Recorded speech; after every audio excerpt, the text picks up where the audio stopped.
Podtacular episode 385, Spartan Assault, for August 1st, 2013.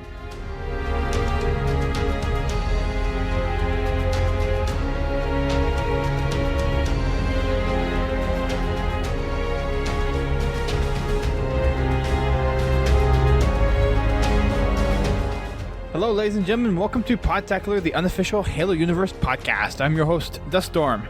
And I'm your other host, Brent Gamer. And we are here to talk about some Spartan Assault this week. As you guys know, it came out a couple of weeks ago on the Windows 8 platforms, and I have been able to upgrade one of my computers that I have and play it. So it's been interesting over the last 2 days getting to play that game and going through some of the frustrations of going through quite a few of the levels, and then there were some other levels that were just really simple and easy to do. So this game kind of has a varying of difficulties throughout it all. But we have someone here, kind of a blast from the past in a way, to kind of help us talk through Spartan Assault, and that is Facehead. Welcome back to the show. Hey, what's up, guys? It's been such a long time since we even heard the name around these parts. Yeah. I know. Well, yeah, it's you know, I check in every once in a while. Every once in a while, yeah. Yeah, I do a bit of reading, you know, listening. Okay. Not a lot of posting, but you know, I'm there. So what are you up to these days mostly? You know, right now I'm just home from school. I'm studying film and computer science, so you know, just taking it easy, playing some games. Wow. Film and computer science. Yeah, we'll see how well that works out. You got your peanut butter in my chocolate. I got No, you got your chocolate in my peanut butter. Is that something where you're like double majoring? Well, that's what I'm trying to figure out, really. Because I realized I really like computers and I don't know how they work, so that seems interesting. And I really like to do film, but it doesn't seem that interesting, so I'm kind of figuring out which one to, pursue full force. I see. Heck, you might be able to do the best of both worlds and go to Adobe and actually write the software for it. Hey, yeah, that would be pretty cool, because, Premiere does need some work. Yeah, it kind of does. Well, it's nice to have you back on the show, dude. It's been, as we were talking in pre-show, the last show you were on was episode 201, which was a computer versus console debate. We haven't had one of those in a while. So I think the argument's been kind of mute at this point because there are certain benefits to computers and certain benefits to consoles. But, of course, we're not here to talk about that today. No. We're here to talk about the latest bulletin update and Spartan Assault. So let's go ahead and hit some details up on the Halo bulletin, shall we? Of course, we still have the Halo 4 championship going on, and we are in week 3, and this week was Infinity Rumble, so there were the 2 game types. There was the Infinity Rumble and then the Infinity Rumble BR. So I actually I didn't play any games last week. I didn't play any games this week. Have you two played any games from the Global Championship? I haven't. Neither have I. All right. Is it something that's even remote interest to you? For me, I mean, I like watching it. I really like how Halo 4 has adopted AGL, right? Uh-huh. Or is it ALG? Yep, AGL. I like it a lot better than MLG. So, there's that. And I've paid attention to it. I watched some of the championship at RTX when I was watching online. And, I mean, hey, people look really good. Yeah, there's some talented people out there, and there were quite a few pros out there at RTX, but it was nice to see that half of the other winners were non-quote-unquote pro, like they weren't regularly playing in competitive leagues. So there is somewhat of a glimmer of hope for those people that are good at Halo but don't really have that spotlight in the professional area of Halo. So that's kind of a good little glimmer of silver lining around some of the other issues that have come up. And our friends over at Go Beyond Entertainment actually posted a video this week, and there's actually a sign-out glitch for people being able to not get docked a loss. So if you're in the lobby where it's still loading the map, you can actually sign out, and then you can sign back in, and it will not count as a loss against you. Now, 343 has said, and they've said this last week, and they said it this week, that they are looking through players' behavior, player history, and seeing if the people at the top of the list are truly legitimate winners. So they still have not released the finalists from the first week because they want to make absolutely sure that the top 4 legitimately got there. So it is kind of a tedious process at this point, but we are kind of looking at a fair competition when everything is said and done. So if you're playing well, if you're a lot better than me and probably the rest of us in here, and you make it up there in the top 10 or so, don't give out hope, because there is a possibility that you will still be in there, even if there are like other cheaters that have somehow permeated in there. So they'll probably just knock those out and then go with the 5th, 6th, 7th place until they have a 4 that actually legitimately got there. Yeah. So not much to worry about, really. But the current leaders for week 3, for at least the top 10, are like self 996165, has played 58 games so far. Z4 Zeus with 56 games. Bifocus with 42 games. Grayish Self 3 with 37 games. Crazy with 34 games. Countless Lake 4 with 34 games. Arksnow Bieber with 33 games. Harp Tanks for 29 games. Bouncy Alarm 614 with 27 games. And Smelly Asteroid 7 with 27 games. So definitely not as many games being played in the later weeks as it was the first week. I remember when the bulletin was out, there were people already, I think, like with 80 games or so under their belt. Yep. So it definitely seems like it's slowing down a little bit, which means that it's probably going to give you a little more chance of actually getting up there if your skills are on top of everyone else. So definitely try to focus on playing in these last few weeks, because the first week you have the hype. The last week you'll probably have an influx come in. So this week and next week are probably the best 2 opportunities for people to come in and actually place. So definitely check that out. Can I point something out real quick? Yes. Ranks 6 through 10, all of those people have the same emblem, just different color. Fun facts. So you know what that might mean, though? Because that's the default emblem, those may be second accounts. Yep. And possibly. There have been tweets that have gone around. There have been people that have talked about this, but there are pros that are going out there and making second accounts. I think 343 is going to play it smart here and realize that some of those accounts are going to belong to people that have already played. And I'm hoping they have I'm hoping they're coordinating with Xbox to see, okay, are these 2 gamer tags from the same console when they're being played? Yeah. Or the same IP? I would think they're smart enough to look into that kind of detail with something that's as big as a $200,000 first place prize. You know, looking at, how 343 has gone about, the entirety of Halo 4, I wouldn't be worried about it. I mean, they take very small, critique from people, and they put that in updates, so I wouldn't be worried about that at all. Right. So we should be good. Week 4 is coming up very soon around the corner. We'll get to that in a minute. For those that don't know or haven't heard yet, the finals of the Halo 4 Global Championship are actually going to be at PAX. It's going to be August 30th through September 1st. And that is the Friday, Saturday, and Sunday. So for people that were, I know a few people were worried about possibly having games to play on Monday. You will not have to worry about that. The competition only goes from the Friday to the Sunday. So that's good for people that were planning on leaving on Monday. So you don't have to sweat about that at all. I will be there covering it. I hope I get my media badge. I did put in my application for it this week. So I hope I can get it and get coverage in there. If not, I'm going to call in a favor, hopefully, from 343 and be like, you mind hooking me up? If possible. But we'll see. We will be there nonetheless.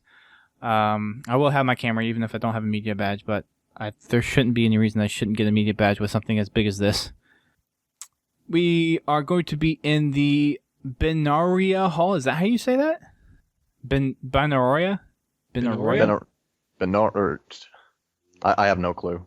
Some fancy looking hall. If you're Benaroya Hall. If you've seen the bulletin for this week, this thing looks freaking amazing. Oh yeah, it's cool looking. And they will be live streaming the entire weekend, I'm sure, on Twitch.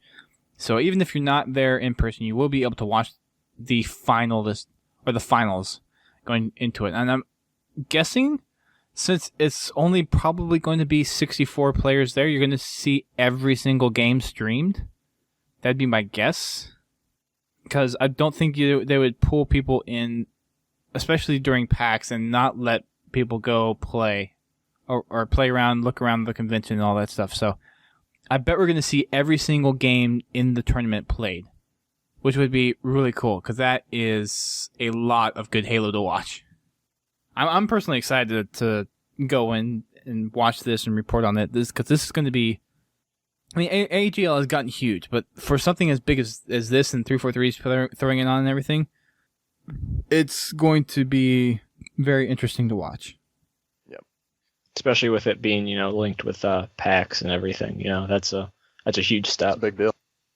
And it makes me wonder, like, what other kind of stuff they're going to do with PAX in the years down the road. Because they had Halo Fest, that was with PAX Prime, and of course, PAX Prime is in their backyard. They're Seattle-based. PAX Prime is Seattle, so it's kind of the perfect time when people are already coming together for gaming-related stuff to just go ahead and do the event there. But if they're doing this tournament now, I wonder if they're going to do something again next year or the year after. Because this is just... They said this was a summer championship. And that implies that there may be other seasons of tournament styles down the line. Can you imagine a $1 million tournament? I don't Play think... for a smooth mill. I don't think video games are quite on that caliber yet, where you're going to see payouts as big as $1 million for one person. Right now we're up to 200,000. I mean, it's only going to get bigger. Gaming isn't going down in size. I mean, the gaming industry keeps growing. I mean, at this point it's kind of pillaring out, but it's not really, dying off. I completely suspect competitive gaming to only get larger over time. I don't think it's going to die off like some people say it is. Oh, no, it will grow. It will definitely grow. I don't know if it'll be as... I'm trying to debate whether or not it's going to be as big as athletic sports or if it might even overtake it someday. Well, I mean, at some point, basketball was pretty new. I mean, that's one of our newest modern sports. It's really popular, and they probably never expected that they would have something like the NBA. I'm just saying, like, at this point, yeah, but I can totally see the gaming industry getting to a point where we could have a $1 million tournament for, like, the biggest games. It might be Call of Duty or something, but there is definitely going to be a $1 million tournament out there somewhere, sometime. I would not be surprised if either Microsoft or Sony themselves jump in and offer that to push maybe their new consoles. If you had a Halo 5 $1 million tournament, that's going to push sales, of people like, hey, especially, people who are staying back, like, oh, I'll just keep on playing this, tournaments are still here. If they push a $1 million tournament that's, new box exclusive, that might just push some console sales and, get more people into it. Yeah. Well, now that I think about it, they already had a contest in one of the old MLB games. I don't remember which year it was, but I think it was like 2007 or 2008. Oh, yeah, Pitch the Perfect Game. Yeah, they've done that again since then, but the first time they did it, it was for $1 million. Now, this time around, I think it was only like 100,000, but that first time was definitely $1 million, if I remember. Yeah, it was. Correctly, yeah. And they were surprised when someone actually did it. Yeah. I mean, they shouldn't have been surprised. Anytime you put out a challenge in a video game, eventually someone's going to fix it. I mean, they're going to do it. Right. I mean, given that it's not an actual impossible task within the game, like you just cannot do it without cheating, eventually somebody will do it. Yeah. Someone will put the time and effort into doing all those hours into one game. Yeah, especially for ridiculous, $1 million, Yeah. before taxes. I mean, if you look at what people do with Halo with AGL, that's still a lot of time and dedication to put it in for that. And it's not like a substantial amount of money. It's not as much as MLG was offering, but AGL is definitely growing in popularity. This last AGL, they actually hit over 8,000 viewers on the stream at once. So the viewership for AGL keeps on growing, and it's actually very cool to see that community still thrive since they got dropped from MLG and continue to keep on finding supporters, finding Halo players that are willing to go out there, support it, help out whenever they can, and compete. So huge shout outs to those guys over at AGL because they're doing a great thing for competitive Halo.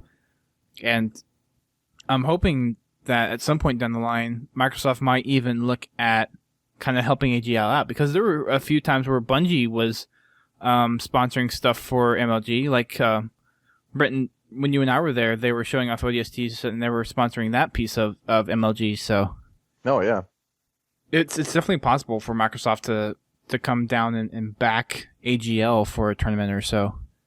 Like maybe for the finals. Yeah, well, especially since, I think a big thing a lot of people had against MLG was the community and mindset of a lot of the players. I knew that drove me away. I hated it. But, I think with ALG or AGL or whatever, it's a fresh start, to kind of be like, hey, we're not the complete, jerks that would, ruin everything. We like playing seriously, but, we're still going to be, cool about everything. Right. So moving on to the update for next week's Global Championship. There's lots of things in here. It's Rumble Grab Bag, so it's no longer just Slayer. We have a little more variety in here. It's still free-for-all, of course, so you still kind of have that Slayer-ish mentality, but we have some newer game types included in here. So we got FFA King of the Hill. We have FFA Oddball. We have UNSC Slayer, Covenant Slayer, and Forerunner Slayer. And they actually have a nice little table up on Waypoint for this week saying what game type and what map combinations there are. So all the maps that are going to be available throughout this playlist are Haven, Solace, Abandon, Adrift, Skyline, Monolith, and Landfall, all of which have been pretty much included in the past weeks of play for the Global Championship. But in terms of what game types are going to be on what map, King of the Hill is going to be on every single map. Oddball is going to be played on Haven, Abandon, and Skyline. UNSC Slayer is going to be on Haven, Abandon, Adrift, Skyline, and Landfall. Covenant Slayer will be on Haven and Abandon. And Forerunner Slayer will be Haven, Solace, Adrift, and Monolith. sweet. And for the loadouts for the Slayer game types, this is what we're breaking them down to. We have the UNSC Slayer. Loadout is the battle rifle, primary, assault rifle, secondary, 2 grenades, frag, no armor ability, tactical package is resupply, and support upgrade is explosives. Covenant Slayer, you have the carbine as primary, storm rifle secondary, 2 plasma grenades, and then resupply explosives. And then Forerunner Slayer is light rifle, primary, suppressor, secondary, and with 2 pulse grenades. Everybody loves pulse grenades. They're the best. Ever since that achievement came out for the Majestic map pack, that's when I started to finally understand how the pulse grenade works.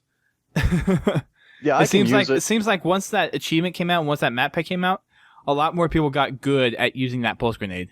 Or at least that's what it seems like. I don't think that you're really ever good with it. I mean, you can use it successfully to, enhance your ability to shoot people in the head, but just generally, if you have a choice between a frag or even the plasma grenade and a pulse grenade, I'm always going to go with the frag or the plasma. I mean, that's just classic Halo. I mean, the problem with the pulse grenade is that it doesn't deplete shields fast enough. I think that the way they could probably, buff that up a little bit is to just increase the speed that it deplenishes your shield. But other than that, I mean, I've definitely used them more since that achievement came out, but they're just still kind of third rate, in my opinion. Right. Okay, so the settings for the Oddball and King of the Hill game types are thus. We have Oddball is 150 points to win, 12-minute time limit, 1 ball, stack spawning, 1 point per second for carry. It is automatic pickup, and you do have the waypoint over your head whenever you're carrying the ball. You have a respawn of 5 seconds, suicide penalty of 3 seconds, no death cam, no personal ordnance, and you do have motion tracker. So that is Oddball. And then for King of the Hill, score to win, again, 150 points, 12-minute time limit. You have 30 seconds for the hill, 25-point limit per each hill. That doesn't make sense. Hill point limit, hill time limit? Okay, that's interesting. I didn't know it was like that. So each hill, I guess, is up for 30 seconds, and you can only get a max of 25 points per hill. That's strange. That is weird. Interesting. Okay. Well, scoring style is only one person can be in the hill to score at a time, so it's not multiple scoring with people in the hill. Again, I said the hill moves on a 30-second timer. You have 5-second respawn, 3-second suicide penalty. Motion tracker is the same. It's enabled. So that is going to be the game types and maps for the Global Championship for week number 4. This is a grab bag, throwing some objective stuff in there. So for everyone that's a little bit more inclined on the objective side, this is the week to play. This is where you want to come in and really show your skills off. You have a few other things up here in terms of like Global Championship invites, and this is, I think, may kind of piss some people off because it gives the pros yet another edge in participating in the event. So they have, or 343 has come out and said that they were going to, or apparently they said before that they were going to invite some people out for this tournament. And they are actually taking a look at the AGL tournaments and the winners from there. So from the AGL 3 through 8 winners, we have the first place teams from AGL 3, 4, 5, 6, and 7 being invited. The top 16 FFA players from AGL 7, and then the top 4 teams and the top 16 FFA players from AGL 8. So, again, this is catering more towards the pro players. Yeah, but they still had to win those invites. But they earned the invite. Yeah, but everyone can't go out to the events. But if you can, it gives them kind of an unfair advantage in some people's eyes, and I think it kind of does too. I personally don't care that much. I mean, there are pro players, they do play Halo for kind of a living, so their skills are up there, but just because you went to an event before the tournament got announced, it kind of rubs me the wrong way. I can understand if they announced that the tournament was going to happen and they said if you place top in one of these events that you can be invited, but to go back after the fact, after everyone has been playing as if they only knew it was going to be Rooster Teeth, Gamescom, and the online competition, I'd be a little upset with this. Yeah. I see what you're saying. I really don't care. I mean, if you're good enough at Halo to win these tournaments, I mean, then you should be able to go to the Global Championship. I mean, it's the Global Championship. It's supposed to be like the championship to end all tournaments. I mean, the thing this is the though, one. $200,000. AGL is stateside. It's not global. The only global piece they've really considered is the online competition in Gamescom. But that's why they had the online competition, so that if you didn't go to AGL, you can still do that. Yeah, but people didn't know that AGL was going to be a requirement or a possibility into it. Yeah, that's one of the problems I have with it, but I don't know. I said I didn't have a problem with like having the pro players go and play. It's just the fact that they're going back in time after they announced that the tournament was even going on to these events to pull people in. And that's what kind of rubs me the wrong way. Why do you think they're doing that? Do you think they just want to get, a larger tournament size? And they're just like, if we go retroactively back and pull, the people from AGL3 and stuff just to make it a bigger tournament? Or I really don't know. It's weird to me, though. It just feels weird. Do they want publicity Feels within off. the AGL community? Like, could that be a possibility? Like, hey, we got some of your teams and we're putting them in the global championship. You should talk about 343 Industries more in the global championship. I don't know, dude. But Like, that's the only thing I could guess. I'm just Yeah. I pulling would definitely stuff like out to of my talk to butt some here. people about it. It just seems to people that don't have the opportunity to go to AGL, that aren't really into that whole scene of going out to events, to be kind of to hear that this was one of the qualifying criteria if you were a winner in one of these tournaments, and not given as much of a fair chance from the online qualifiers. It kind of tends to tick people off. I think what you're going to see is, since the online is best of the best out of, all of online, I think you're going to see that team come in and just destroy. Because, that's really the best of the best right there. Because, you don't have to go out to events or anything. We'll see what happens. There's nothing against any of the AGL winners. They are very good at Halo, so they will definitely provide a lot of entertainment, a lot of good quality games at the championship. But the fact that they're going back after they announced the tournament to pull in winners from AGL just doesn't seem right. So, anyways, at the bottom of the bulletin, we have screenshots as always. This week's theme is the Majestic Map Pack. So there's some pretty cool ones in here. Some of which I didn't even know these areas existed.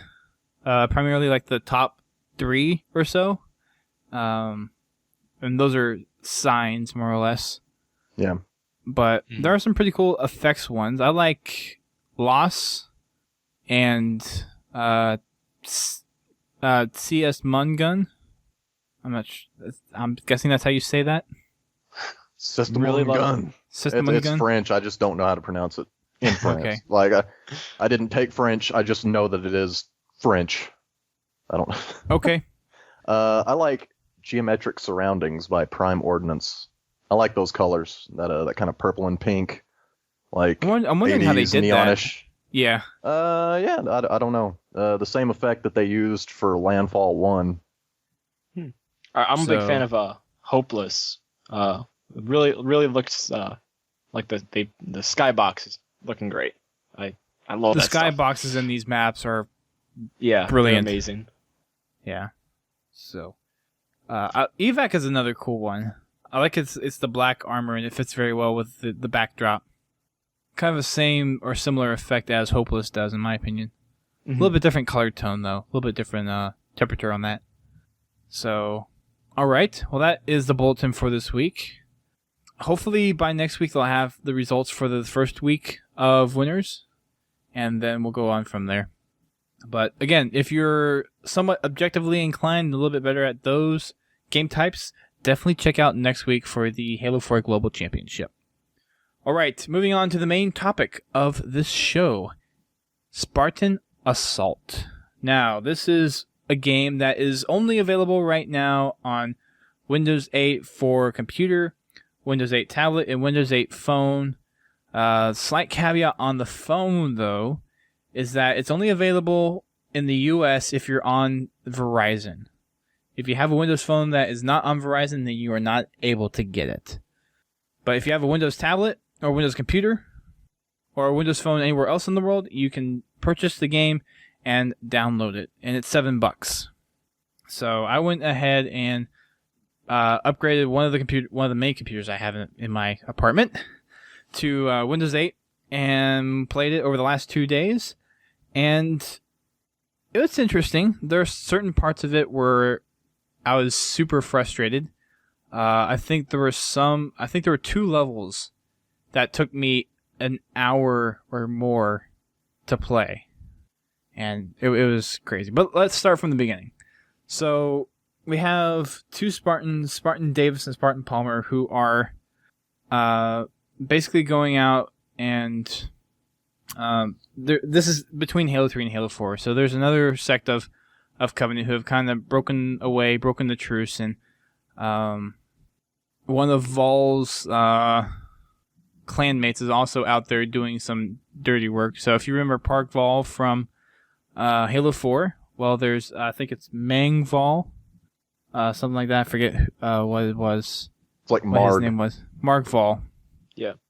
And he's stirring up some trouble too. So you have a bunch of different missions in terms of you have to defend certain points, you have to attack and destroy certain objectives. There's plenty of places where you have to destroy tanks or encampments or turrets. So lots of typical things that you would play throughout the campaign, objectives and such, you get a plethora of in Spartan Assault. And one of the cool things that Spartan Assault was able to do that you can't exactly do in the console games is focus a little bit more on the objective play of Halo.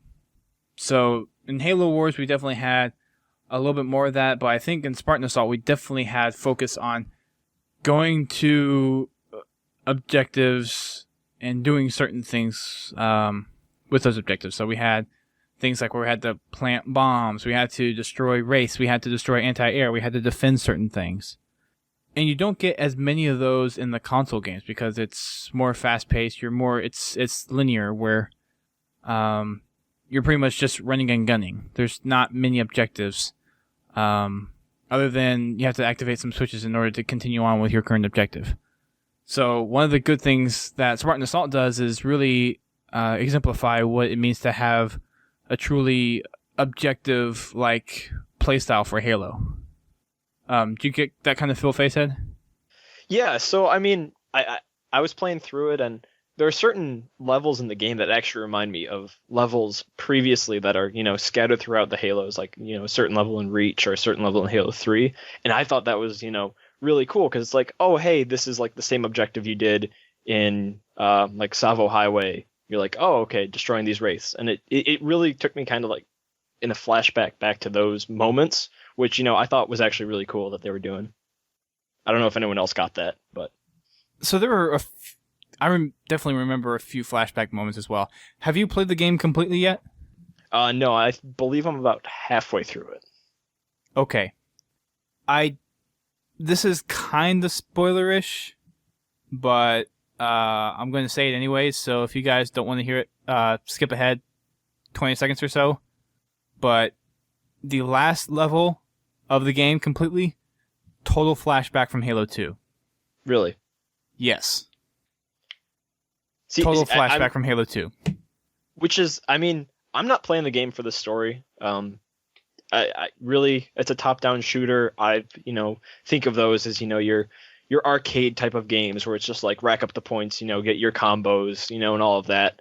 And at least, I don't know if you guys found this annoying, but a lot of the story in between missions is told through text, which really bugged me.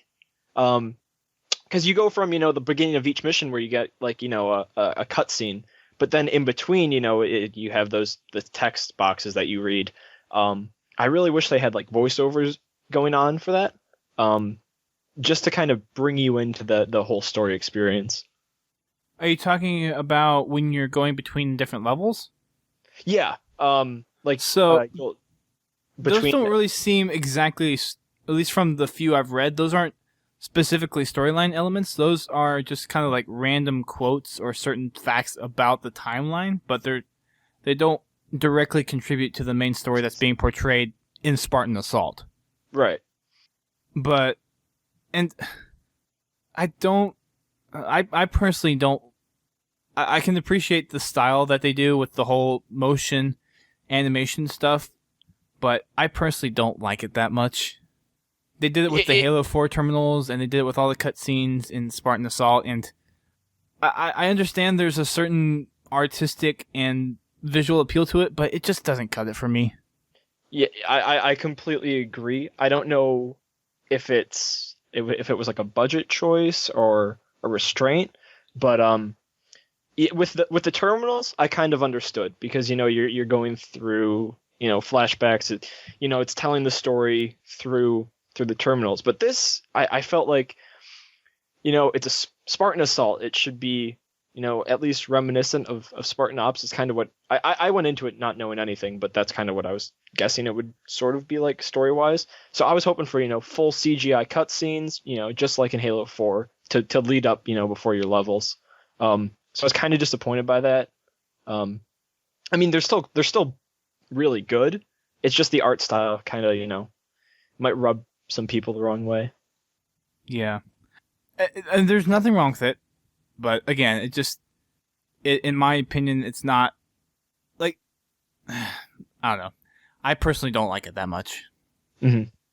It's not knock against 343. I know there's other people that like it out there, but I personally would like to see something different.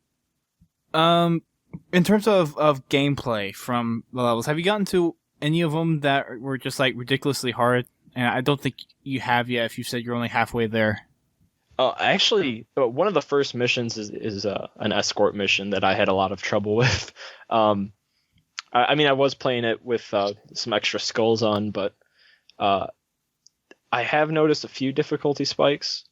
Where it's just, gotten to a point where, turn the skulls off and, like I said, I'm playing it for points, so that's why I'm putting them on. But, yeah, haven't had too many of those. So, I know for me, one of the missions in the D operation and one of the missions in the E operation took me over an hour each to do or to figure out, when I don't think it should have taken that long. Well, yeah, especially because this is supposed to be a mobile game as well. And I think if they're getting into the mobile market, this is the first real, Windows Live game that they're pushing is kind of what I've taken from this. Buy a Windows phone so you can play a Halo game. And I think that having levels that take an hour long on a mobile game is the wrong way to go. Maybe it's, they didn't mean for it to be like that, but I mean, that's a pretty big issue for, something that you might be playing on your bus ride or train to work, Right.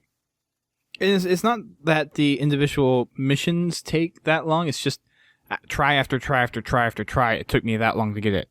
Mm-hmm.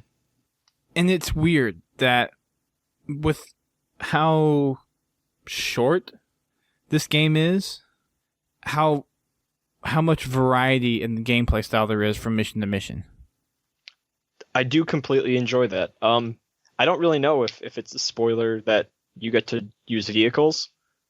Changes. No, we know that. Yeah.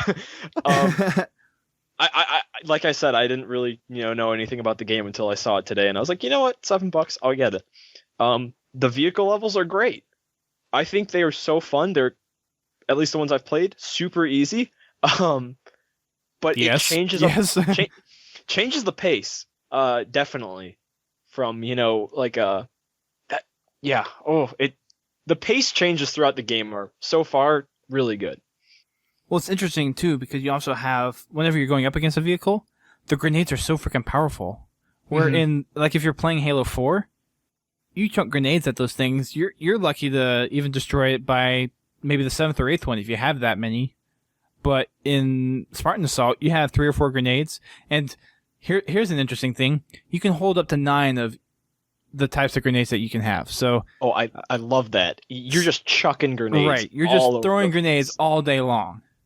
And of course, the Covenant are dropping plasma grenades left and right. So there's like never a dull moment where you can just be tossing grenades.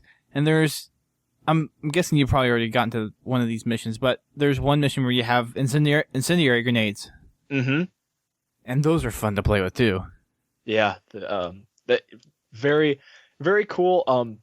I mean, gameplay wise, I think it is very good. It's exactly what a twin stick shooter, a Halo twin stick shooter should be, at least from what I've played. It's exactly what I've expected. It's pretty nice. Well, I'm actually playing it on a keyboard mouse. As am I, but the style is, yeah. Okay. It's pretty good how it is set up right now. For the keyboard controls, I would have liked to see a little bit smoother transition between directions. Because if you're moving around and if you change direction, it's immediately going to that way. I would have liked to see a little bit more of a smoother or a smoothing out motion in the whole thing with the keyboard. Mm-hmm. Speaking of controls, just really fast. Speaking of controls, the fact you can't customize them really yeah, that kind of sucks too. me. There's not that many, so it's not a huge complaint. Mm-hmm. But with people that are used to playing PC games, they're used to being able to customize the controls. The WSAD, that's pretty standard. That's something that doesn't need to change. But the switch weapons and the armor ability, the switch grenades, those should have been able to be mapped somewhere else. Right. I'm playing on a MacBook, and I'm boot camping in Windows. So regularly control is where your pinky would be, but you have the function key there, so it's over a bit. Changing grenades, man, that's a pain, I bet. Yeah, it's a small inconvenience for a very small population of the people who are going to be playing the game, but boot camping it. Yeah. Well, another thing too that I like with the keyboard mouse setup is just the precision of the mouse. Mm-hmm. I love that. I really do. Now, did you say whether or not you can play this with a 360 controller hooked up to your PC? You currently cannot. Wow. Okay, they need to fix that immediately. Well, so they did say before the game was even released that they were going to come out with 360 controller support for Windows 8. They just haven't done it yet, and it's supposed to come out this month. They did announce it. Halo Fan for Life made a good point today on Twitter that other people have made before. It needs to come out on XBLA. There's no reason for this. I mean, I understand like exclusivity. You want it on, touch devices for a little while. Like after 2 months, there needs to be a port of it on XBLA. There's no reason not to. There's all of this money to be made. All of this money from people who like either don't want to play on their PC because, I mean you got to admit, this game was developed for touch devices. It wasn't developed specifically for PC controls, mouse and keyboard, or 360 controls. But I have to assume that it would be pretty fun on a 360 controller. There's no reason for it to not be on my Xbox 360. Zero reason. And calling it right now. Oh, sorry. Go ahead. No, go for it. Go for it. Calling it right now. It'll be on Xbox One, maybe like a launch title on their Xbox Live Arcade. That would be all right, but you think I think so? at that point, if you're trying to push the idea that the Xbox One is a next generation system and that the graphics have improved, because one of the big kind of complaints with the next generation is that the graphics, except for maybe that Killzone demo on PS4, the next gen graphics aren't that amazing, compared to the jump we had from the Xbox to the Xbox 360 and the PS2 to the PS3. And I think if you put Spartan Assault on Xbox One, it's going to make people think, maybe this system isn't that great because graphics aren't that great. I mean, a lot of people think that way. For Joe Schmo Gamer who goes to work, for minimum wage, 40 hours a week, and then comes back, he doesn't read up on the gaming industry news, and he doesn't care about it. He cares about graphics in video games. I mean, that's kind of the Call of Duty syndrome. And I think that they would be a little disappointed seeing Spartan Assault on Xbox One. I think if you're going to put it out, you put it out now on XBLA. Like, immediately, as soon as possible. As soon as you can get that stuff ported. Like, even hand it off to a third-party studio to port it for you. Gearbox did that with Halo PC. It took them, all of, 4 months? 5 months? Mm-hmm. So, it's not that tough. You definitely have an interesting point there, Facehead, about having it available day one on Xbox One. Because there's actually an article that came out earlier, I want to say it was this week, but it may have been late last week, where there's a rumor going around that because of the architecture that the Xbox One is running, which is supposedly a modified version of the Windows 8 RT code, that you'll be able to run Windows RT apps on Xbox. It's just a rumor, but that would make a lot of sense if it was be able to be played on Xbox One. See, yeah, that would not be surprising. Microsoft is really pushing that, all-in-one encompass. They're getting their phones out there. They're getting, they want your Xbox One to be your full-fledged entertainment system. If they were to, make your computer apps work on your Xbox apps with, very little, work by the developers, I don't see why they wouldn't do it. Getting, your small arcade games that you buy for your Windows 8 PC, and then having them on your Xbox One playable, just like cross-platform play. That would be great, and that would be a great reason for people to buy it. At least in my opinion. Yeah, it's weird too because this game, you can definitely tell it's a push for Windows 8. You can definitely tell that Microsoft is trying to pull the same thing they did with Windows 2 Vista and push an OS that has not done very well in the market. But at the same time, there's a lot of people that have said they will go out and buy Spartan Assault regardless of whether there was a small price increase or not, if it was on Xbox Arcade. I would There's pay tons $20. Tons of money to be had there. I would pay 1,600 Microsoft points for Spartan Assault on XBLA. I mean, That's my limit. I would probably buy it again for XBLA because it would be probably double achievements on that too. Mm-hmm. Well, I mean, I'd go you'd hope. 800. 800 points would be. I think $10 I think would be a good one. Mm-hmm. Yeah. Real quick though, you said that we were talking about how Windows 8, hasn't been big with the consumers. You just got it. Quick question: what do you think of it? So I actually have a TechNet subscription, so I can download anything I want. So I downloaded the 8.1 preview, and the only reason I installed it was for that, really, for Spartan Assault. I messed around with it a little bit. I'll probably keep Windows 8, and it's actually my media PC, so it's the one that I have out for my TV, and I'll watch movies on it. But it's okay. I still really dislike the whole start menu thing. Yeah. I've talked to people at like work and other places about it. And even the Microsoft guys that work there don't like Windows 8. Except for one Microsoft guy, he loves it for some reason. But the rest of the Microsoft guys are like, yeah, it wasn't a very good move. And that's coming from Microsoft guys. Oh, yeah. I never made the transition. Like, I like Windows 7. Like, I saw the stuff they were bringing out for Windows 8. I'm like, nope, it's not for me. Like, I'm fine with Windows 7 right now. I have the start button that I like. It actually does what I want it to. So right now, unless Windows 8... I mean, really, the only reason I would upgrade to Windows 8 right now is for Spartan Assault. That's it. And, I mean, I'm not willing to pay that much money for Spartan Assault. Mm-hmm. Yeah. It's interesting to play. It's definitely a fun game to play.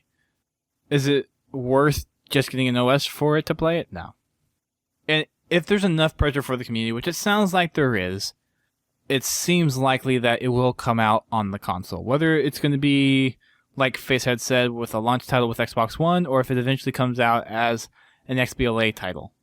It's going to come out on the console at one point or another if there's enough pressure from the community. It's not about pressure. It's about money. I mean, Microsoft loves making money. They were pretty good at making money for a long time, and now they're not as good at making money. They need to realize if they want to make money, they got to give people what they want.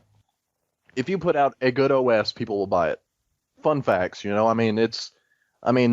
just because you can market something all day long, and if it is a inferior product to something you already put out, nobody's going to buy your new product. I mean, it's just a fact. Yeah. It was a bad marketing ploy by their part, and they did the same thing happened with Halo 2 Vista. It flopped. Windows 8 actually has a worse adoption rate than Windows Vista has. Really? Yeah. Believe it or not. See, I'm all for giving it a try. I use it, for boot camp, and it's fast. It's I am making the leap from Vista 64-bit to this, and if anyone has used Vista 64-bit, you will know that even like Microsoft stopped supporting that. Like Microsoft programs would not work on 64-bit. So at least and you couldn't find drivers for it either. Yeah. Back in the day when I wanted to do like movies and everything, Windows Movie Maker would not work on Vista 64-bit. It would blow my mind that anyone would put out. That's pretty bad. That's really, really bad. Yeah. And I mean the changes with Windows 8, the whole start menu is, completely different. But I think what they're going for is, the unification. It looks a lot like a Windows Phone or a Windows tablet. But see, you don't need that in the desktop interface. It works well for the tablet, it works well for the phone, it does not work well for the desktop or the laptop. Right. Which 8.1, I believe, fixes a decent amount of that. You can boot to your desktop, I think. You could, or something like that. You can? I believe so. I could be wrong. That'd be cool if you could. I still wish the old start menu was an option. Yeah. Because it really peeves me off the fact that the desktop is an app. The desktop is not an app. Explorer is not an app. It's one of the underlying functions of the operating system. I mean, I guess we'll see, what Microsoft does. I think they are going to do some big reevaluations in what's important. I mean, they already did that with the Xbox One. Just hearing, the community, make a very loud noise, not necessarily deservedly in some points, but they changed a lot of their things because of that. I think once the new Xbox is out, once you see a bit more adoption to the Windows Phone, and even maybe a bit more adoption to Windows 8, you're going to see them kind of reevaluate what they're doing and how they can, spread that out even more. So I don't know if you've listened to some of the podcasts that we've done about that whole thing. I want to say debacle, but it's the whole mess of Xbox One. But after everything was said and done, after all the facts came out, I actually was a big fan for a lot of the stuff that they were proposing, because it's very much Steam-like, and Steam is very successful. Now it didn't start out that way, but from a lot of the stuff that we've seen from Steam, it's a very successful business model for doing digital download and sharing and all that kind of stuff. Let's be honest, Microsoft was never going to act like Valve as far as their corporate decisions and marketing decisions. I mean, have they ever acted like Valve? Ever? No. I mean, the reason that Steam is successful is because of the platform it's on. The PC is a free-form platform. I mean, it's unrestricted by the kind of DRM things that they like to throw into consoles, The PC market understands that piracy exists, and it's very easy on the PC. So in order to fight piracy, you have to market your digital downloads at a price, much lower than you would get away with on consoles. I mean, on consoles, you might buy a 2-year-old game for $30.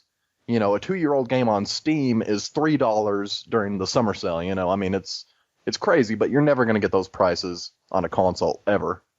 They can pretend to be Steam all day long, but they'll never be able to do it because consoles are not computers, are not PCs. Well, that was one of the rumored things that they thought was going to happen with the new system that Xbox had, was we're going to see a lot more of those bigger sales happen. Yeah, but I'm saying that wasn't... And the prices drop for those games at a closer time to launch date than 3 or 4 months down the road. I mean, it's fun to speculate what if, and say, yeah, if this had happened, Microsoft would have, found out that they're altruistic and then love making great price deals on their sales and things. But they're still Microsoft. They're never going to be Valve, and they're never going to be Steam. And in part, I mean, it's not really their fault. It's the fact that the PC market is completely different from the console market. Now, I mean, the console market controls its own prices. That's the reason prices are so high, is because piracy on consoles is significantly lower than piracy on PCs, just because of the ease that you can pirate software on your computer. It's not as easy on consoles. So people putting out games for consoles can, rack their price up. But Microsoft, they could get away with selling games at $10 and $15. They're never going to do that. They're going to sell games for the maximum price that they think they can get away with, digitally even, not even actual physical copies of games. Digital downloads are still going to cost $30+ on Xbox Live. You're never going to see a Steam sale on Xbox Live. You're never going to see $3, $5 games, big games too. Things like, the AAA titles that come out throughout the years. Those games get 3 or 4 years old, people stop buying them. That's why on Steam they're so cheap, because they figure, at this point, if you haven't bought the game, you're never going to buy it. So we're just going to, put it out there for $4. You might see it and say, hey, I'm going to get this game. It's $4 and I'll never play it because, hey, that's how Steam sales work. I mean, that works for that. You also have to look at like the summer sales and the wintertime sales. I mean, those are crazy. And those are even with titles that just got released. They're chopping those at 25% off, 33% off, and all whatever values few and far between. It's just a different model, and I think Microsoft was actually kind of going after that, and then wasn't necessarily people, it was Microsoft not advertising their product very well. All I'm saying is that I think you were expecting Microsoft to be much more generous with their sales than they ever would have been. They're still Microsoft, and they make dumb business decisions all the time. Even worse than Sony. Sony makes bad decisions, but I mean, Microsoft, as far as the dumb stuff they do, when they mess up big time. I think they messed up, though, by going back on some of that stuff, and I think the big thing they just messed up on was the delivery of what they were doing. I think all the features and the functionality in there wasn't necessarily the bad thing out of it. It was their PR push for the new features of the console. They just didn't do it well and do it right. But that's my opinion.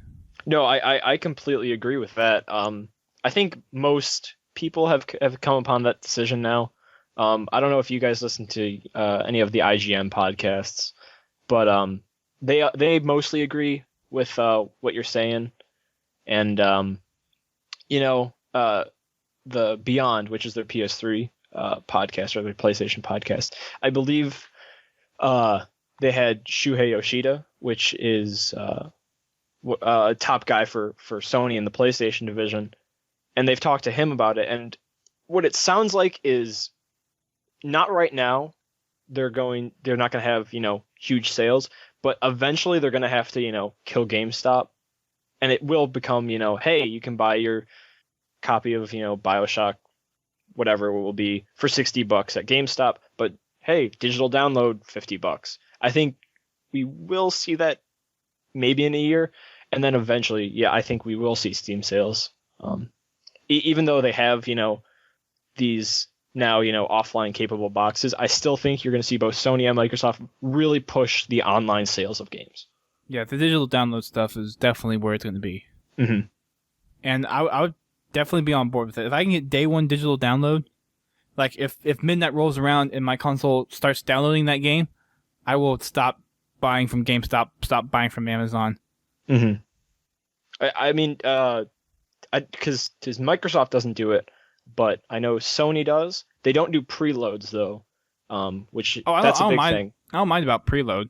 Like if there was the ability just to have it queued up and ready to start downloading, and they had the ability to sustain the traffic for that and download it in a reasonable amount of time, then I would be perfectly okay with it. You know what's sad? Nintendo 3DS has day one downloads. And like Nintendo is the worst with their online service.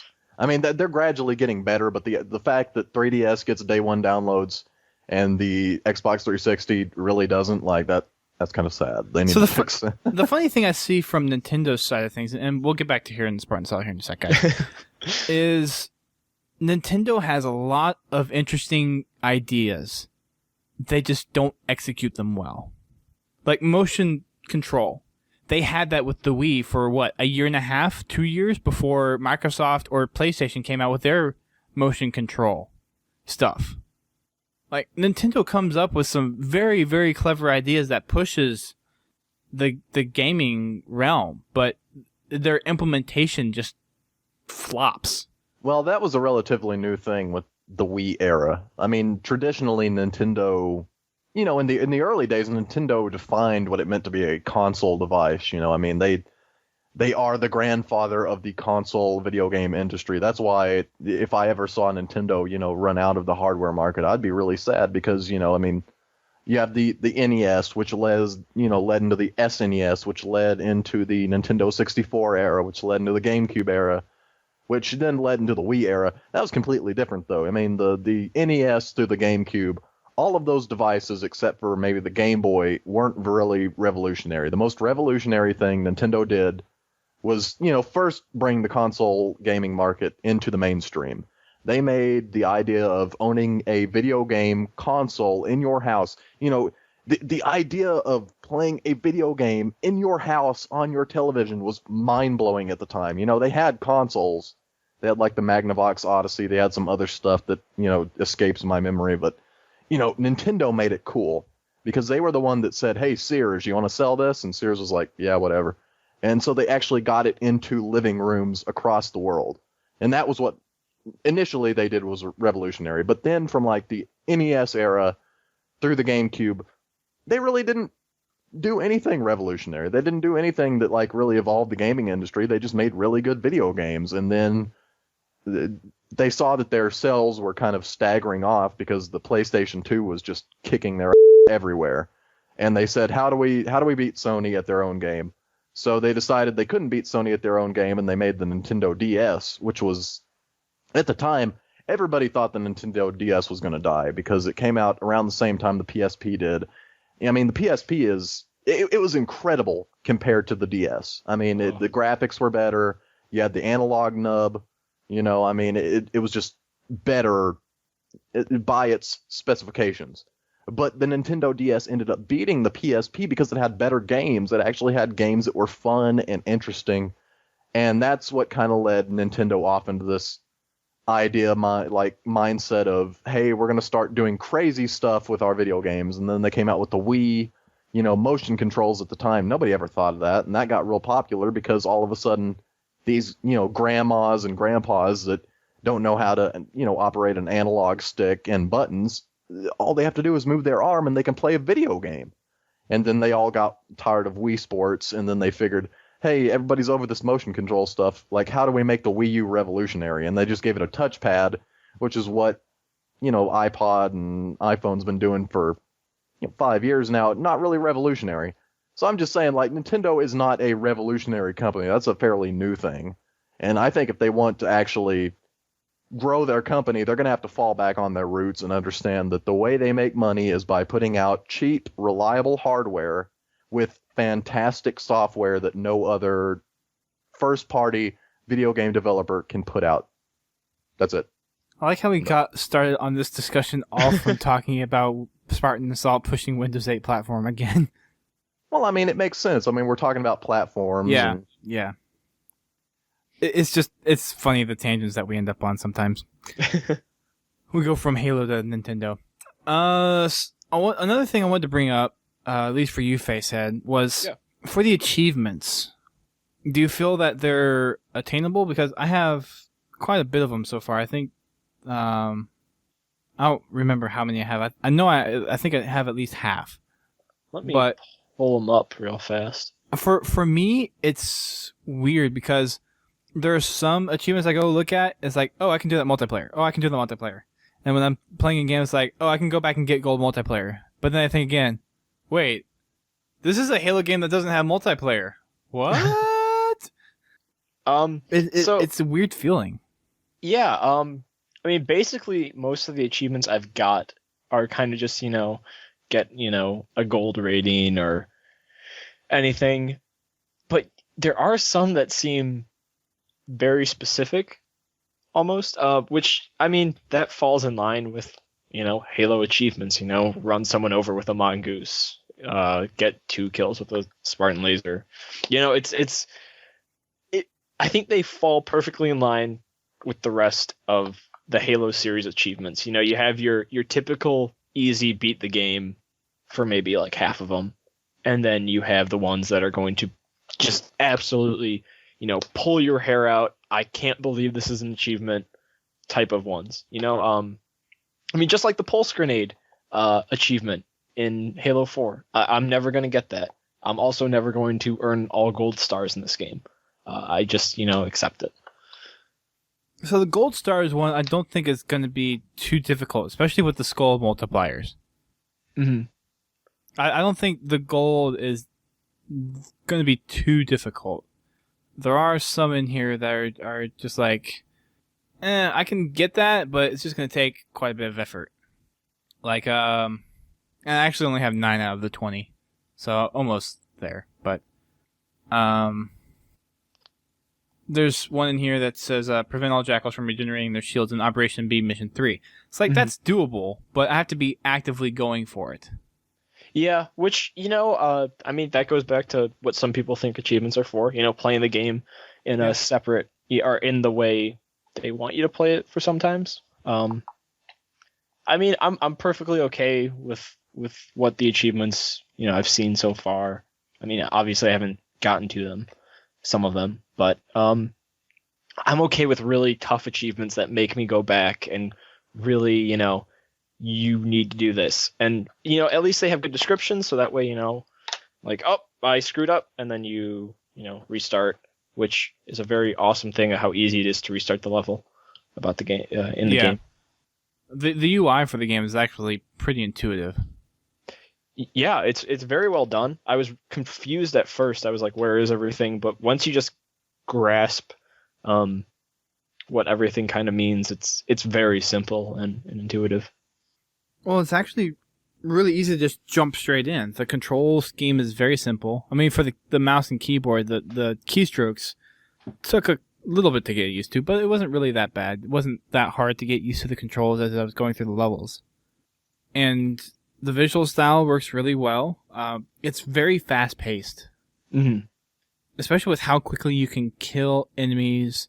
And I love the ghost on there. It's so powerful. Everything is extremely powerful. Everything you can yeah. Like, killing an elite with your assault rifle takes like 3 seconds, and you're just kind of like, this is wrong. Like, this should be, like a 3-minute affair with him, jumping around rocks. You kind of have to think of it, differently, since it's, totally. And then you have game. those machine gun turrets. Those things are incredible. Mm-hmm. I freaking love those things. What? Now, I want to bring something up that I'm sure you've noticed, is the microtransactions in the game. What do you think about those? Where are the options? It's the same options for every single game. Mm-hmm. For every mission. I wish there were more options for me to choose from. And I haven't even gotten credits yet, and I don't even know how to get credits, so I can only pick the ones that are only unlockable via XP. I think you have to buy the credits. I'm not sure. But you have to buy them? Because they're excluded from the achievements, which usually, with Microsoft certification, if the achievement requires, in the base game, a purchase, it cannot be an achievement. So they're excluding the 2 weapons, which is the Spartan laser and the rocket launcher, from their achievements. So I'm not positive. That's kind of crappy, in my opinion. Mm-hmm. Yeah, I really don't. Since it's the same ones over and over again, I really don't care. Mm-hmm. And it's kind of a turn off, actually. If you want me to be able to choose other weapons, then give me a variety of weapons I can choose from, not just the sniper rifle, and the sniper rifle alone. Yeah, I know what you mean. It's because if you load up the game and you have beaten Halo 4, it lets you know, and it's like you will have more options available to you in your loadout screen. I don't know about you, but it said that? For me, it did say that. I don't remember it saying that for me. And I've definitely completed the campaign on Legendary solo. Yeah. So, and I was really confused that, when you get to your loadout screen and there's 4 options, and it's like, what am I missing out here? Why? Like, you told me I was going to get something, and yeah, that is, I think, my biggest complaint about the game, is the whole loadout and microtransactions part before you actually start your level or game. I can vouch for that, yeah. On a positive note, though, how do you like that needler? It's awesome. I love that needler.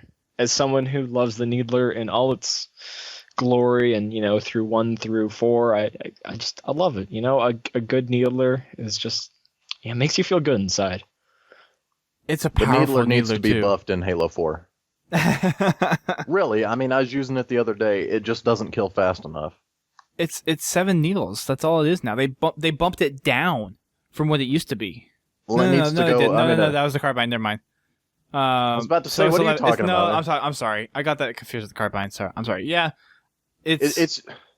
Here's the thing. If well, I go because up the needles against travel somebody, so fast. I think if the needles travel slower, they would actually latch on a little bit easier. But it's because the projectiles go so freaking fast. Here's my deal. If I get into a fight with a dude with an assault rifle with my needler, and we both start shooting at the same time, I should win. If I have needler, like there's no point. Like I was getting killed by people with assault rifles while I was holding the needler just because the needler wasn't fast enough. I think the needler in Halo 3, at least for me, is my favorite. Yeah, that was great. I love that needler. Maybe even in the beta, Halo 3 beta, I think it was extremely overpowered. Or it might have just been in the full game. I just remember using that thing on high ground. It's a fun weapon, and I if you listen to Bungie podcast or you used to read their weekly updates, they would talk about how that was like the point of the needler, is that it's fun. And in Spartan Assault, once again, it's a very fun weapon to use, and that's thumbs up.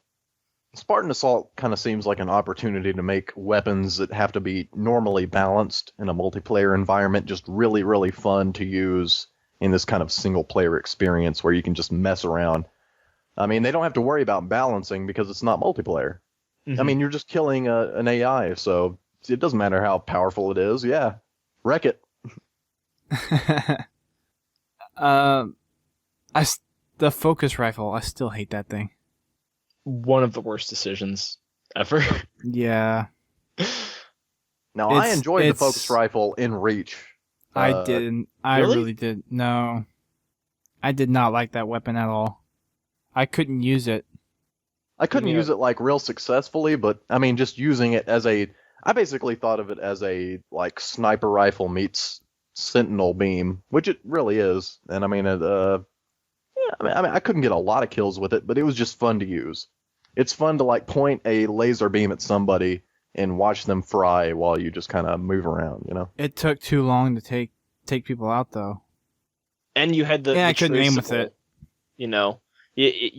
Anyone would see across the map. You're like, oh, well, there's the focus laser. You know. Yeah.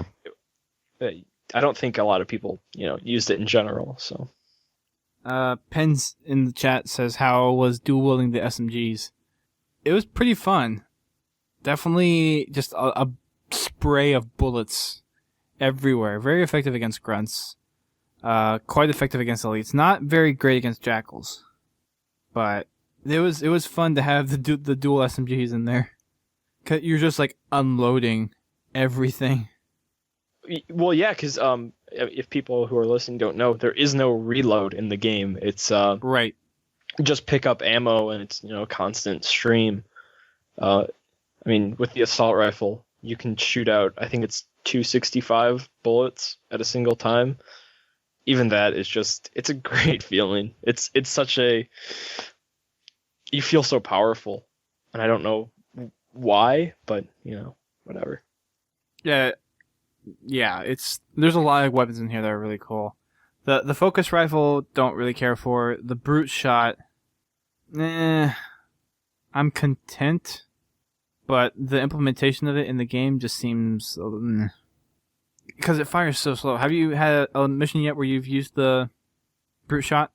I don't believe so, no. Okay, so you wouldn't know yet. It fires super slow. It's what I've noticed that about the pistol. The pistol fires pretty decently fast. Really? It's not quite that fast though. I would like it to be a little bit faster. Yeah, I'm used to pull a trigger and fire. I really don't think you could do that with a twin stick though. Yeah, you're right. I think the speed would be too fast. I think it needs to be sped up just a tad from its current implementation, but having it as fast as you can actually pull it within, say, like Halo 4, that I don't think it would work that well with the twin stick shooter mentality, and even on the keyboard mouse. Keyboard mouse maybe a little bit more, but the twin stick thing, I don't think it would work as well. Yeah, that's what we have to keep in mind is these are on your Windows 8 tablets and your phones, so that would just be like as fast as you can tap, which that would be insane. Yeah. What else? The Scorpion tanks and the Wraiths. All the vehicles are fun to drive, really.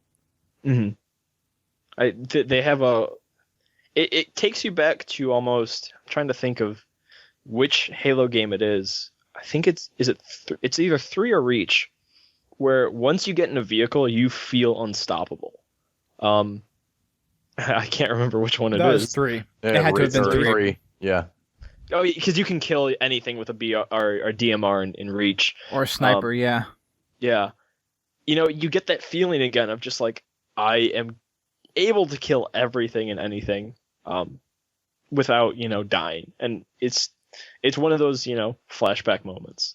Well, I remember when in Halo 3 they had that one guy that was setting records on kill streaks with the Goshawk, and he went 107-0 on standoff.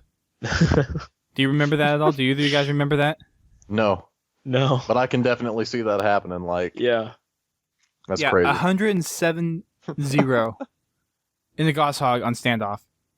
I think the highest I ever did was 38-0 in Whoa. a chopper on Sand Trap, and that was like the greatest night of my life.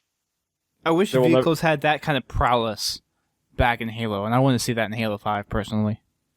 I think we have everything wrapped up in terms of the Spartan Assault stuff. Don't want to get too much into spoiler territory in terms of the story. We can talk about that a little bit later. But from a gameplay aspect, it works pretty well. I think the twin stick thing, it probably works a little bit better.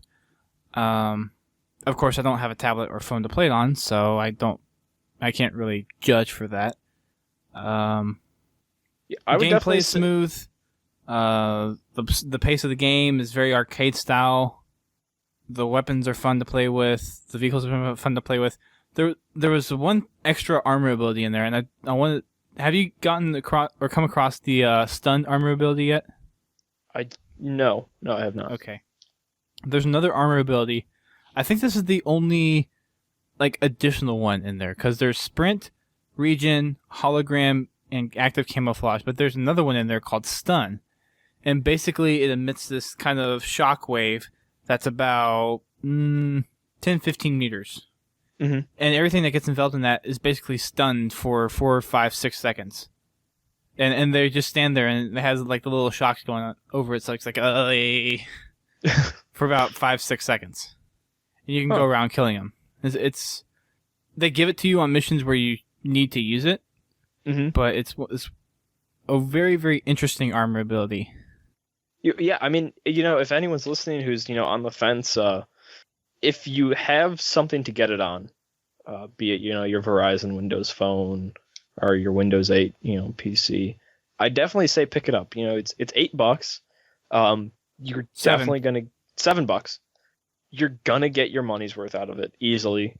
It's a fun game.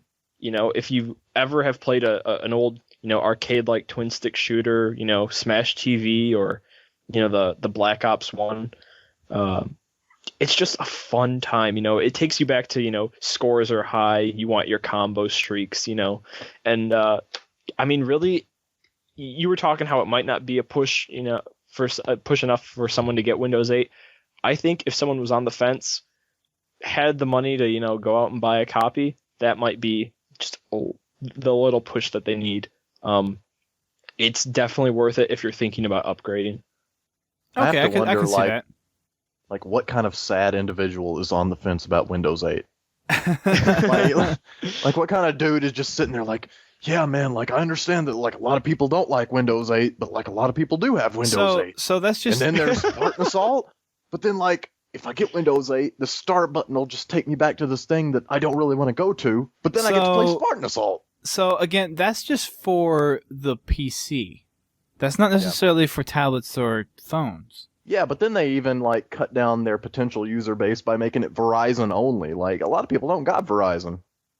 I'm saying the entire way that they have released this game, and I'm not saying it's a bad game. I haven't played it yet. It looks like a fun game. I want to play it right now. I can't because I don't have a Windows 8 PC. I don't have a tablet or a smartphone. If I did, I wouldn't have Verizon anyway. I mean, it's just this whole set of barrel, like hurdles you got to jump over to play Spartan Assault.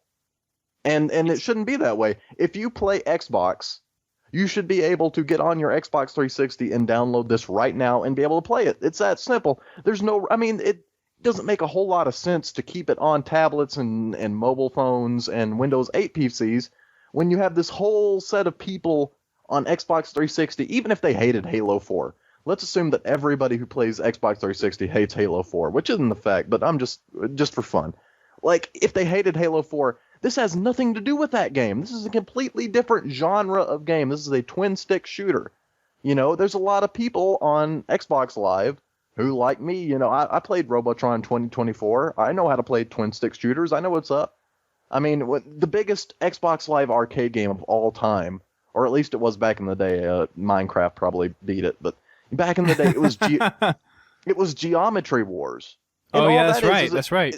That's a twin-stick shooter. Like, there's no reason to not get this on Xbox Live Arcade, make a whole bunch of money, and then start the sequel. I don't know what Microsoft's problem is, except trying to sell Windows phones. That's the only thing. And even then, they need to, cut off from Verizon. That's never a good idea to get a kind of exclusive deal going with a single cell carrier. I mean, go ask Apple how that whole AT&T deal with the iPhone for the first, 3 years or 4 years went. I mean, it was kind of sad. People were waiting for that thing to get off the contract just so they could have an iPhone on a service that wasn't AT&T. Yeah. It's really surprising that it's Verizon that has the exclusivity rights, because before, I don't know if you guys follow this. I mean, I'm looking into getting a Windows phone, switching from an iPhone, but they had problems with Verizon because Verizon puts bloatware on all of their devices, no matter really who makes it. And Windows was every carrier does it though. Every carrier does it. So Sprint or AT&T doesn't do that with Windows phones to a degree. Verizon wanted to do it to a degree where there was a huge delay on Windows phones on Verizon for that reason. So they maybe when they made peace, they were like, hey, also we'll give you an exclusive for Halo if you finally let us release our phones. Yeah. So it does kind of suck. I'm wondering what exactly is the reason behind that. But I mean, like we've said, I still think it needs to come out for Xbox. Mm-hmm. I think everyone's kind of saying at this point it needs to come out for Xbox. Absolutely. Yeah. So, all right. Well, any last comments about the game? Any last questions or anything from the audience? Because if not, I think that pretty much wraps up the show for tonight. I mean, hey, seriously, guys, go out and buy it. It's a fun game. It is fun. It is fun. It's cheap, for a game, and it's definitely worth playing. Cool. All right. Well, that concludes our podcast for tonight, ladies and gentlemen. Thank you for those who tuned in live, or for those who download. Thank you for downloading the show, taking the time out of your day to listen to us talk about some Halo goodness. We do our podcast on Thursdays and release on Fridays, sometimes Saturdays, depending on how busy my schedule is, but it's usually out within a day or so. And we record on Thursdays live at 8 o'clock when we open the lobby, start by 8:30 p.m. Eastern Time. So if you are around and want to listen to us live and join some of the live shenanigans that partake before and after the show, definitely head on over to our Twitch channel, twitch.tv/Podtacular. You can also find us on other social media websites such as Facebook, Twitter, and YouTube. And you can also find us on our homepage, podtacular.com, where you can submit a story or question or anything to us using the big green button. Or if you want to just do it from your email client, you can send an email directly to us at submissions@podtacular.com. Or if you actually want to be heard on the show, have your voice put in glorious podcasting format, then you can call our listener voicemail at 240-200-4256. That's Halo at the end, so 240-200-HALO. And leave a message about 90 seconds long with your question, story, comments, anything Halo related, anything Xbox related, or anything related to anything we've talked about on the shows prior. While we do the show free, we appreciate any help that you guys are willing to throw your way in terms of donations. We have a PayPal button on the homepage where you can go and donate some money to us directly, securely, if you feel so inclined. Helps us pay with the hosting bills and some of the other stuff that we do when we go to conventions. So if you feel the need to give, then we would appreciate it. If not, then we just appreciate the support for downloading the show, listening to us, and sharing us with your friends on Facebook, Twitter, and however else. Now, I haven't been a big proponent of this in the past, but since other podcasts seem to do it, especially ones that we've had on recently, we'll go ahead and do it anyways. Go over and leave a rating review on iTunes and help us out over there a little bit. That would be much, much appreciated. If you leave a review, only leave a good one. If you're going to leave a bad review, just forget about it. Do whatever else you were doing. Yep. If you're going to leave a bad one, just don't do it. Just think to yourself, if you don't got anything good to say, don't say it at all and just leave it alone. No, I'm just kidding. You say whatever you want about our podcast. Criticism always helps. Yes, it does. You never, when you get too close to a project, you never seem to see the faults in it. And everybody else does. So, Right. So leave us a review. Give us some feedback.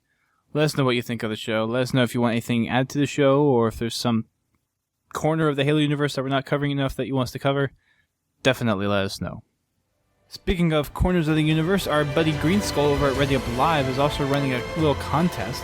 You can go over to his YouTube channel, youtube.com/ReadyUpLive, and look at one of his latest videos, which he's actually giving away some pretty cool Halo swag. So if there's anything that you may want to get your hands on in terms of some cool Halo stuff, he has some bumper stickers, some hats, and a couple other things, then definitely go over to their YouTube channel. Their website is also ReadyUpLive.com, and check that out.